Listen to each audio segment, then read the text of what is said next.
Hello everybody, I'm here to show you how to connect your Bluetooth wireless transmitter along with your Silent Disco headphones and your wireless mic in order to have your fitness classes. Let's start off with the transmitter. The transmitter itself is wireless. As long as you've had it plugged in for about 2 to 3 hours, you can go ahead and disconnect it from its power and then use it without a power source at all for about 12 hours. On the side of the transmitter is an on and off switch. You are now going to want to change the channel using the channel button to the specific channel that you want to use, matching the color on the headphone you want to use. So in this case, I'm going to use the red channel, which is channel number 2. For green, you're going to go 3, and for blue, it's to 1. In this case, we're going to use channel 2 for the red channel. Now that that's all set up, let's go ahead and connect our music source. In this case, I'm going to use an iPad. You can use any sort of device that is Bluetooth capable. If you've ever tried to connect your transmitter, this specific one, to your device before, make sure that you first start off by turning on the Bluetooth on the transmitter and then finding that device on your sound device, forgetting that device, removing it completely, and starting from fresh. So I'm going to make sure my Bluetooth is off on my sound device and on the transmitter itself. Let's go ahead and turn on the Bluetooth and wait for the red and the blue blinking light.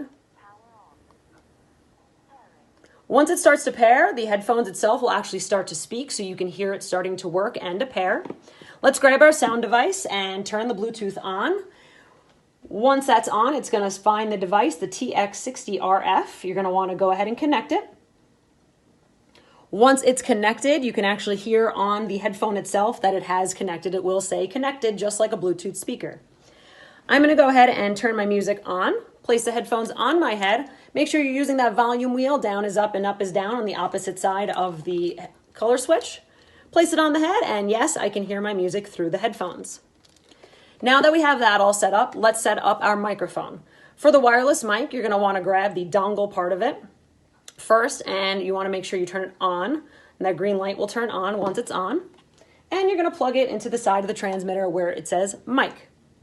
Then go ahead and grab the headset itself and turn that on as well. It also does have an on and off switch.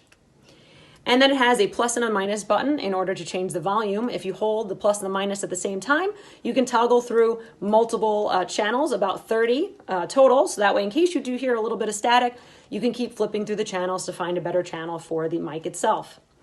Once it's time to hear the mic, grab that transmitter, and there's a volume button on the side. I usually like to put it all the way up so that way you can fiddle with the volume as you're testing everything. When it's time to speak, turn on the top of the transmitter. Make sure that red light is on for the mic. Place the transmitter down and the antenna facing up towards the ceiling. Place the microphone on your head. Grab that headphone and testing. I can hear myself speaking through the headphones. Now with the mic itself, if you do need to have a private conversation with one of the members, place your hand over the mic. You will hear a little bit of static briefly on the headphone, but you can cover the mic and then have that conversation. The other option is to walk over the transmitter itself and turn off the button on the top so that way you can speak to them directly without the entire class hearing. For the microphone, you also have the option of disconnecting it from the headset part, and you can have that conversation over the mic, just holding the mic part of the headset. Now, if at any point in time your Bluetooth doesn't want to work or whatever may be happening with your device and you want to be able to plug it in, maybe the sound quality is better, whatever the case may be, that happens to be with the sound device, you can always grab your cable, plug it directly into your audio hole of the transmitter, and then place this end into your sound device, into your laptop, the iPhone, the iPad. Just make sure that you have a dongle on the end of it if you have a Mac product. If for some reason, at any point in time, your mic stops to work, it ceases to work, and your other mics are not charged, let's say, or whatever the case may be, the backup plan to always have class. We can go ahead and unplug the wireless mic from the transmitter itself. You can grab the lapel mic that we provide with every single transmitter. Take that lapel mic and plug it directly into the mic hole. There is a belt clip on the back of the transmitter. Place that on the back of your pants and use the lavalier mic in order to continue having class. I hope that answered all of your questions and in order to help you set up the Bluetooth transmitter. If you have any questions at all, please don't hesitate.